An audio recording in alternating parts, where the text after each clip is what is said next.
नमस्कार, देवभूमि समाचार देख रहे हैं आप और मैं हूं आपके साथ प्रज्ञा मिश्रा।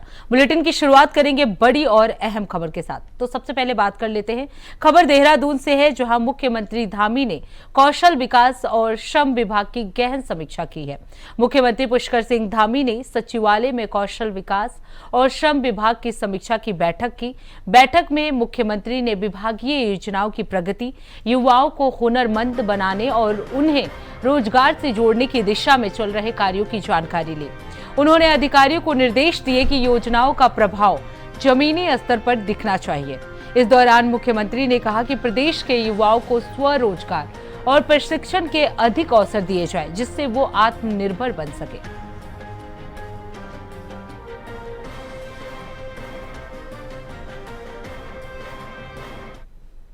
अब रुक करते हैं अगली खबर की।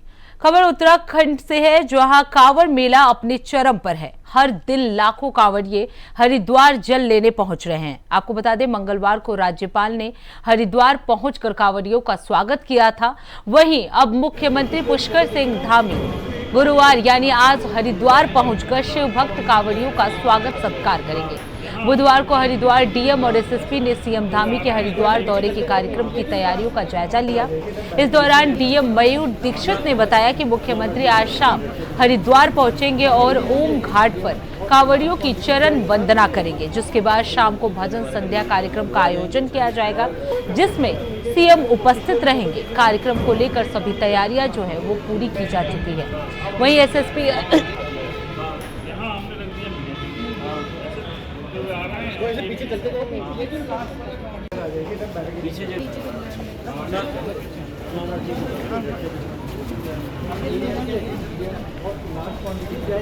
वहीं एसएसपी हरिद्वार प्रमेंद्र डोभाल ने बताया कि सुरक्षा की दृष्टि से सभी तैयारियां जो है वो पूरी कर ली गई हैं। कांवड़ मेला अपने दूसरे चरण में आ चुका है, जिसमें झांकियों वाले कांवड़ के साथ साथ डाक कांवड़ भी हरिद्वार में पहुंचने लगी है, जिसके लिए अब डायवर्जन प्लान को पूरी तरह से लागू कर दिया गया है।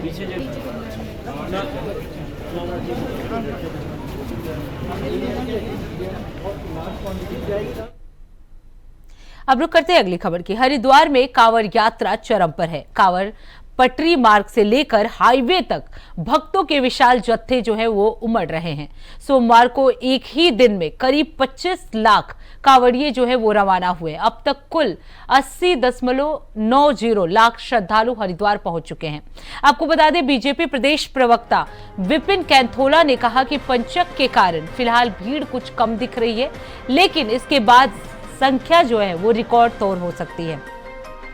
उन्होंने बताया कि प्रशासन ने मेले के सुचारू संचालन के लिए व्यवस्थाएं जो है पूरी तरह से चाक चौबंद की हैं। ये कांवड़ यात्रा चल रही है और जिस प्रकार से प्रशासन ने अपनी व्यवस्थाएं की हुई है वो बेहतर ढंग से कांवड़ मेला हो सके, इस पर प्रशासन ने, पुलिस प्रशासन ने तमाम अपनी व्यवस्थाएं की हुई हैं। क्योंकि अभी पंचक है और 17 तारीख तक पंचक है। 18 से कांवड़ियों की संख्या और बढ़ने वाली है और 18 से और 23 तारीख तक जो है कांवड़िए बड़ी संख्या में आने वाले। इसको लेकर के अन्य मुख्यमंत्री जी ने समय समय पर निर्देश भी दिए हैं, वो हरिद्वार गए भी हैं।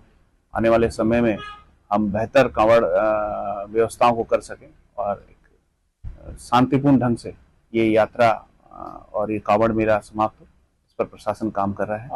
अन्य जो चीजें हैं, समय समय पर जो चीजें आ भी रही हैं, उनसे प्रशासन और शासन जो है बेहतर ढंग से निपटते हुए और किस प्रकार से कांवड़ यात्रा की जा सके, किस प्रकार से कांवड़ियों को सुविधाजनक ढंग से कांवड़ यात्रा करवाई जा सके, इस पर सब प्रशासन और दोनों जिला प्रशासन हो या पुलिस प्रशासन काम कर रहे हैं। अब रुक करते हैं अगली खबर की। प्रदेश में साहसिक पर्यटन को बढ़ावा देने के लिए लगभग 4 दशक बाद नंदा देवी पर्वत को पर्वतारोहण के लिए खोलने की तैयारी चल रही है। आपको बता दें, भारतीय पर्वतारोहण फाउंडेशन पर्यटन और वन विभाग इसके लिए प्रस्ताव तैयार कर रहा है। पर्वतारोहण फाउंडेशन ने नंदा देवी शिखर को पर्वतारोहण के लिए खोलने का प्रस्ताव पर्यटन सचिव धीराज गर्ब्याल को सौंपा है।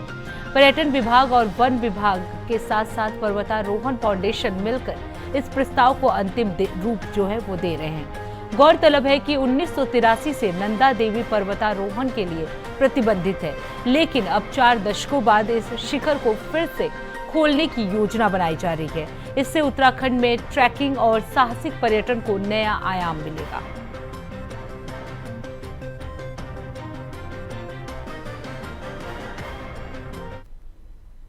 अब रुक करते हैं अगली खबर की। उत्तराखंड सरकार ने प्रदेश के विद्यालयों में सुबह की प्रार्थना में श्रीमद् भागवत गीता के श्लोक पढ़ाए जाने का निर्णय लिया है। इसी को लेकर कांग्रेस के प्रदेश अध्यक्ष करण माहरा का भी बयान सामने आया है। आपको बता दें, कांग्रेस के प्रदेश अध्यक्ष करण माहरा ने कहा है कि पहले विद्यालयों में मोरल साइंस पढ़ाया जाता था, जो कि आजकल बंद है, जिससे हमें जीवन में जीने की सीख मिलती थी। उन्होंने कहा कि सरकार ने जो फैसला लिया है वो उसका स्वागत करते हैं, लेकिन जो भारत की संस्कृति और स्वरूप है ये उससे मेल नहीं खाता, क्योंकि हर धर्म की किताबें हैं, ग्रंथ हैं, उनमें भी सीखने को बहुत कुछ है। अगर सरकार ये कहती है कि जिस भी धर्म की किताबों में जो अच्छी बातें हैं उन्हें हम सम्मिलित करेंगे तो स्वागत किया जाता है। करण माहरा ने आगे ये भी कहा कि सरकार की नीयत जो है वो खराब है। जब मैं पढ़ रहा था या ये बच्चे पढ़ रहे होंगे, उसमें मॉरल साइंस एक सब्जेक्ट था जो अभी बंद है। उसमें मॉरल साइंस में हमको किस तरीके से जीवन जीना है, कैसे दूसरों को आदर देना है, क्या हमारा व्यवहार होना चाहिए, सब कुछ सिखाया जाता था।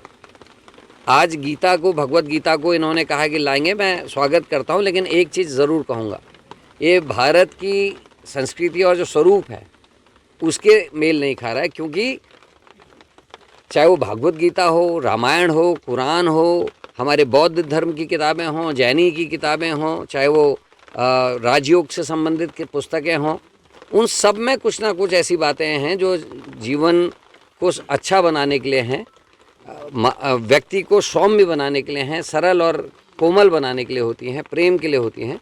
लेकिन सरकार की नीयत मुझे ठीक नहीं लगती। सरकार ये कहती कि जिस भी धार्मिक ग्रंथ में कोई अच्छी बात लिखी है जिससे किसी बच्चे का सर्वांगीण विकास हो सके, उसका कैरेक्टर अच्छा हो सके, उसकी पर्सनालिटी बढ़िया हो सके, तो उनको हम सम्मिलित करेंगे तो हम स्वागत करते हैं। लेकिन जो अपना एक उनका एजेंडा है, लव जिहाद, थूक जिहाद, हो उसी के ABCD के क्रम में ये मुझे लगता है वोट के अलावा इस सरकार को कुछ दिखाई नहीं देता। भगवत गीता हमारे लिए बहुत पावस, बहुत ही पाक पुस्तक है। हिंदू धर्म के लोग और यहाँ तक कि जो विभिन्न देशों में अन्य धर्मों को मानने वाले हैं वो भी उसका अध्ययन करते हैं और उसमें जो अच्छी लिखी हुई बात है उनका अनुपालन करते हैं। मैं यही कहना चाहूँगा कि आज के दिन भगवत गीता के संग जो अन्य पुस्तकों में भी बेहतर बातें कही गई हैं उनको भी सम्मिलित पाठ्यक्रम में किया जाना चाहिए और मॉरल साइंस को दोबारा से शुरू किया जाना चाहिए। अब रुक करते हैं अगली खबर की। धामी सरकार के स्कूलों में गीता के श्लोक को बच्चों को सुनने और उसका अर्थ बताए जाने के फैसले का संतों ने स्वागत किया है। आपको बता दें, संतों की सर्वोच्च संस्था अखिल भारतीय अखाड़ा परिषद ने इस फैसले पर खुशी जाहिर करते हुए लोगों में गीता का वितरण किया। अखाड़ा परिषद के अध्यक्ष श्री महंत रविंद्र पुरी ने कहा कि आज के समय में गीता जीवन का सार है और धामी सरकार का यह फैसला बहुत ही अच्छा है, क्योंकि इससे बच्चे में जीवन को जीने के क्या सही, क्या गलत और क्या करना है, क्या नहीं करना है, ये सीखने को मिलता है। तो गीता पढ़ने से बच्चों के मन में पॉजिटिव एनर्जी आएगी, जिससे वो क्राइम से दूर रहेंगे। माननीय मुख्यमंत्री जी को बहुत बहुत आशीर्वाद, साधुवाद। कृष्णाय वासुदेवाय हरिये परमात्मने प्रणता क्लेश नाशाय गोविंदाय नमो नमः। मैं कहना चाहूंगा, जो भी गीता का स्वाध्याय करता है, जो भी जाने अनजाने मुझसे पाप होता है, उसको उससे मोक्ष मिल जाता है, पुण्य की प्राप्ति मिल जाती है। हमारे माननीय मुख्यमंत्री जी का विजन है, जितने भी हमारे विद्यालय है सभी में गीता पढ़ाई जाए। बहुत अच्छी बात है। देखिए, जब हमारे बच्चे गीता पढ़ेंगे और उनके मन में जो भी सकारात्मक ऊर्जा है वही मिलेगी, नकारात्मक ऊर्जा नहीं मिलेगी। गीता हमें सिखाती है हमें कैसे काम करना है, क्या डू है क्या डोंट है। गीता में ज्ञान मार्ग है, भक्ति मार्ग है, दुनिया भर के राजयोग मार्ग है। गीता हमें सिखाती है हमें क्या करना है क्या नहीं करना है। इसलिए मैं चाहूँगा बहुत अच्छी पहल है। और मैं ये भी कहना चाहूँगा, हम जितने भी लोग हैं, जितने उत्तराखंड के वासी है, बल्कि पूरे भारत के वासी है, हम सबको गीता का स्वाध्याय करना चाहिए। क्योंकि गीता कब बनाई गई है, गीता कब लिखी गई है? जब अर्जुन ने कहा, हे कृष्ण, मैं जंग नहीं करूंगा, मेरे सामने मेरे गुरु है द्रोणाचार्य, मेरे दादा है, मेरे परदादा है, मेरे पोते है, सभी मेरे सामने है, मैं इनसे जंग कैसे करूं? कृष्ण ने कहा, नहीं अर्जुन, तुम्हें जंग करना है। तो कहने का तात्पर्य है कि जो गीता जो है स्वयं भगवान श्री के मुखारविंद से निकली हुई है, और मैं समझता हूँ सबको स्वाध्याय करना चाहिए। इस विषय में मैं माननीय मुख्यमंत्री जी को बहुत बहुत आशीर्वाद साधुवाद के देना चाहता हूँ। और ये भी कहना चाहता हूँ, एक श्लोक की गीता का श्लोक, यत्र योगेश्वरा कृष्णो यत्र पार्थो धनुर्धरा तत्र शरीर विजयो भूतिर्ध्रुवा नितिर्मतिर्ममा। जहाँ हमारे माननीय प्रधानमंत्री जी है और हमारे मुख्यमंत्री जी है, वहाँ सब संभव है। अब रुक करते हैं अगली खबर की। खबर देहरादून से है, जहां कैबिनेट मंत्री प्रेमचंद अग्रवाल को पहाड़ियों के खिलाफ बयानबाजी करने के बाद कैबिनेट पद से हटा दिया गया है। वहीं अब सवाल ये उठ रहा है कि गैरसैंण में होने वाले सत्र में संसदीय कार्य मंत्री की जिम्मेदारी कौन निभाएगा। इस पर जवाब देते हुए बीजेपी के प्रदेश अध्यक्ष महेंद्र भट्ट ने कहा कि मुख्यमंत्री हर फैसला लेने के लिए सक्षम और स्वतंत्र हैं और सभी गैरसैंण सत्र को 1 महीना बाकी है। महेंद्र भट्ट ने कहा कि जल्द ही सीएम इसका फैसला भी ले लेंगे कि कौन संसदीय कार्य मंत्री की जिम्मेदारी संभालेगा।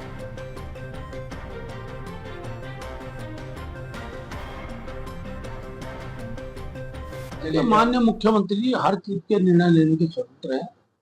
सदन की कार्रवाई अभी 1 माह शेष है। बहुत जल्दी माननीय मुख्यमंत्री जी कौन से कार्य मंत्री होंगे उसकी विरोध में घोषणा करेंगे। हाँ, ये बड़ी बात है, इस बार का सत्र देश का राजधानी गैरसैंण में होने जा रहा है। इस निर्णय के लिए मुख्यमंत्री का स्वागत है। अब रुक करते हैं अगली खबर की। उत्तराखंड में नशा मुक्ति केंद्रों में अनियमितताओं और शिकायतों का मुद्दा गंभीर होता जा रहा है। आपको बता दें, कई निजी नशा मुक्ति केंद्रों पर बिना पंजीकरण संचालन, मानकों का उल्लंघन, मरीजों के साथ दुर्व्यवहार, मारपीट और मनमानी फीस वसूलने जैसे आरोप लगातार सामने आ रहे हैं। तो आपको बता दें, देहरादून में नशा मुक्ति केंद्रों के खिलाफ शिकायतें भी आ रही हैं, जहां मरीजों के साथ अमानवीय व्यवहार, अपर्याप्त सुविधाएं देखने को मिल रही है। 2018 में लागू मानसिक स्वास्थ्य देखभाल अधिनियम 2017 के बावजूद इन केंद्रों की निगरानी और नियमों के पालन में कमी देखी जा रही है। पहले इन केंद्रों के लिए कोई स्पष्ट नियमावली नहीं थी, जिसके कारण अनपंजीकृत केंद्र बेलगाम संचालित हो रहे थे। कुछ मामलों में मरीजों के शरीर पर चोट के निशान और यातना की शिकायतें भी सामने आई हैं, जिनमें से क्लेमेंटाउन के नशा मुक्ति केंद्र में एक युवक की मृत्यु हो गई। युवक का जब पोस्टमार्टम कराया गया तो पोस्टमार्टम रिपोर्ट में युवक के शरीर पर 10 से अधिक चोट के निशान पाए गए। इन सभी शिकायतों को अब उत्तराखंड सरकार द्वारा सख्त कदम उठाए जा रहे हैं। स्वास्थ्य विभाग ने मानसिक स्वास्थ्य नियमावली को सख्त किया है, जिसमें बिना पंजीकरण संचालित केंद्रों को सील करने, 5,000 से 5 लाख रुपए तक जुर्माना और 6 महीने तक की सजा का प्रावधान है।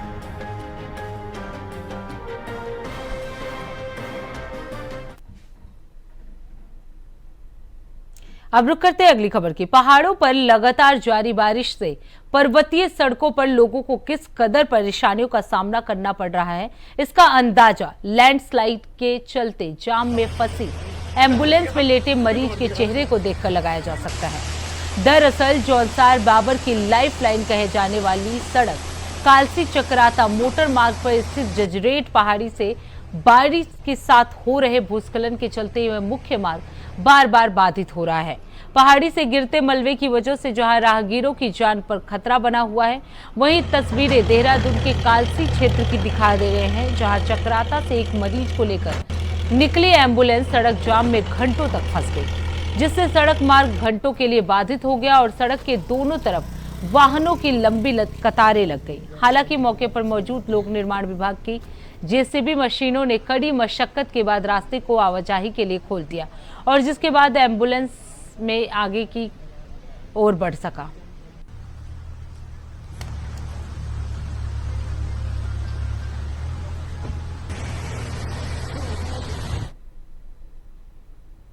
अब रुक करते हैं अगली खबर की। खबर देहरादून से है, जहां मौसम विभाग ने भारी बारिश को लेकर अलर्ट जारी कर दिया है। आपको बता दें 17 जुलाई को राज्य के 6 जनपदों में भारी बारिश की संभावना जताई जा रही है। आपको बता दें मौसम विभाग ने देहरादून के टिहरी, नैनीताल, रुद्रप्रयाग, बागेश्वर के लिए ऑरेंज अलर्ट जारी किया गया है। वहीं इस दौरान जिला प्रशासन को एहतियात और जनता को सावधानी बरतने की भी सलाह दी गई है।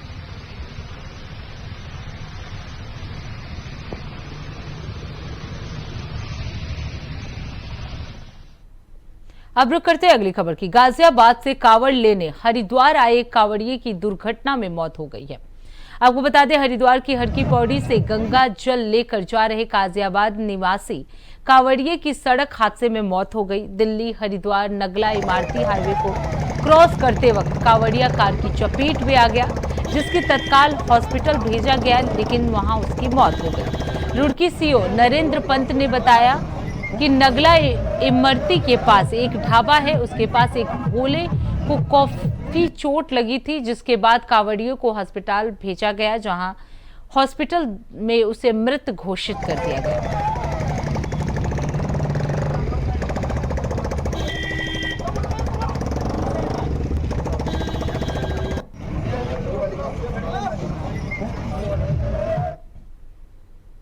अब रुक करते हैं अगली खबर की। खबर देहरादून से है, जहां केदारनाथ मंदिर समिति के अध्यक्ष हेमंत द्विवेदी ने नियमों की धज्जियां उड़ाई हैं।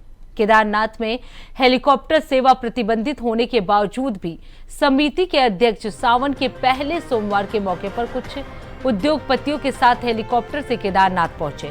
इस मामले में अब Uttarakhand civil aviation development authority ने जांच बैठा दी है।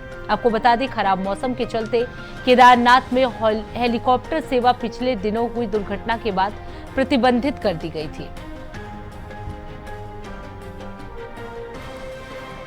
तो आपको बता दें दुर्घटना के बाद ये हेलीकॉप्टर सेवाएं जो है वो प्रतिबंधित कर दी गई थी। मंदिर समिति अध्यक्ष हेलीकॉप्टर से केदारनाथ पहुंचे हैं। समिति के अध्यक्ष ने नियमों की धज्जियां उड़ा दी, क्योंकि ये हेलीकॉप्टर सेवा जो है वो बंद कर दी गई थी, लेकिन उसके बावजूद भी मंदिर समिति के अध्यक्ष जो है वो हेलीकॉप्टर से केदारनाथ पहुंचे, जिसके बाद से सभी नियमों की धज्जियां उड़ाने की बात जो है वो कही जा रही है। अब रुक करते हैं अगली खबर की। हिमालय क्षेत्र में विशेषकर उत्तराखंड में बड़ा भूकंप आने का अंदेशा है। यह आशंका देश के दिग्गज भूवैज्ञानिकों ने अपने अध्ययन में जताई है। उनका कहना है कि हिमालयी क्षेत्र में टेक्टोनिक प्लेटों के घर्षण की वजह से ऊर्जा एकत्र हो रही है, जिसकी आहट राज्य और आसपास आ रहे भूकंप के छोटे झटकों से मिल रही है। लेकिन कब और कितना बड़ा भूकंप आएगा, इसका अनुमान लगाना अभी संभव नहीं है। इसके लिए उत्तराखंड में 2 GPS लगाए गए हैं, जिनसे पता किया जाएगा कि किस क्षेत्र में सबसे अधिक एनर्जी एकत्र हो रही है, लेकिन सटीक जानकारी के लिए इनकी संख्या बढ़ाने की जरूरत है। वहीं इस विषय पर बात करते हुए वाडिया इंस्टीट्यूट के वैज्ञानिक डॉक्टर नरेश कुमार ने कहा कि स्वाभाविक तौर पर भूकंप की संभावना ज्यादातर हिमाचल क्षेत्र में आने की है, लेकिन इसका अनुमान लगाना बेहद मुश्किल है। ये भूकंप कब और कहां आएगा?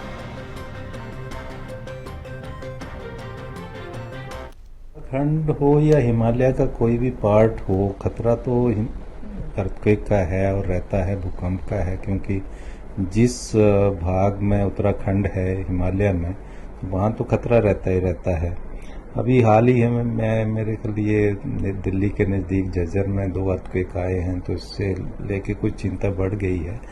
बट ये अर्थक्वेक आते रहते हैं और नॉर्मल वो है, इसकी प्रक्रिया है जो अर्थक्वेक आने की है, 3 और 4 मैग्नीट्यूड के अर्थक्वेक। तो मंथली हम देखें तो 2-4 अर्थक्वेक तो आते हैं इस तरह से, जो नॉर्मल रहता है। तो ये कहना कि इन अर्थक्वेक से कि अर्थक्वेक बढ़ गए हैं, ये कि है, उसका तो हम ये आकलन नहीं कर सकते हैं। लेकिन अर्थक्वेक की संभावना तो हर एक हिमालय के क्षेत्र में है। जैसे पहले अर्थक्वेक आए हैं और अभी भी आएंगे, लेकिन उनका अनुमान लगाना तो बहुत मुश्किल है। बड़े अर्थक्वेक का अनुमान लगाना बहुत मुश्किल है। अब रुक करते हैं अगली खबर की। उत्तराखंड की सांस्कृतिक पहचान और प्रकृति से जुड़ाव को दर्शाने वाला हरेला पर्व अब केवल एक परंपरागत आयोजन नहीं रहा, बल्कि पर्यावरण संरक्षण जनभागीदारी का एक सशक्त अभियान बन चुका है। प्रधानमंत्री मोदी की प्रेरणा से शुरू किए गए एक पेड़ मां के नाम अभियान को मुख्यमंत्री पुष्कर सिंह धामी ने और व्यापक रूप देते हुए इसे हरेला का त्योहार मनाओ, धरती मां का ऋण चुकाओ जैसे सार्थक जन संदेश से जोड़ा है। प्रदेश के सभी 13 जिलों में गांवों, कस्बों, शहरों, स्कूलों में हजारों स्थानों पर पौधारोपण कार्यक्रम आयोजित किए गए। स्थानीय प्रशासन, वन विभाग, स्वयंसेवी संगठनों, स्कूलों, आंगनबाड़ी केंद्रों, महिला समूहों और युवाओं ने पूरे उत्साह के साथ भागीदारी की। ये केवल वृक्षारोपण कार्यक्रम नहीं, बल्कि एक ऐसी पहल है जो प्रदेशवासियों में प्रकृति के प्रति आस्था, उत्तरदायित्व, संरक्षण की भावना को और गहरा कर रही है। मुख्यमंत्री धामी ने कहा कि ये पर्वत दर्शाता है कि उत्तराखंड केवल एक हिमालयी राज्य नहीं, बल्कि जल, जंगल और जमीन की रक्षा के लिए जागरूक और सक्रिय समाज का प्रतीक है।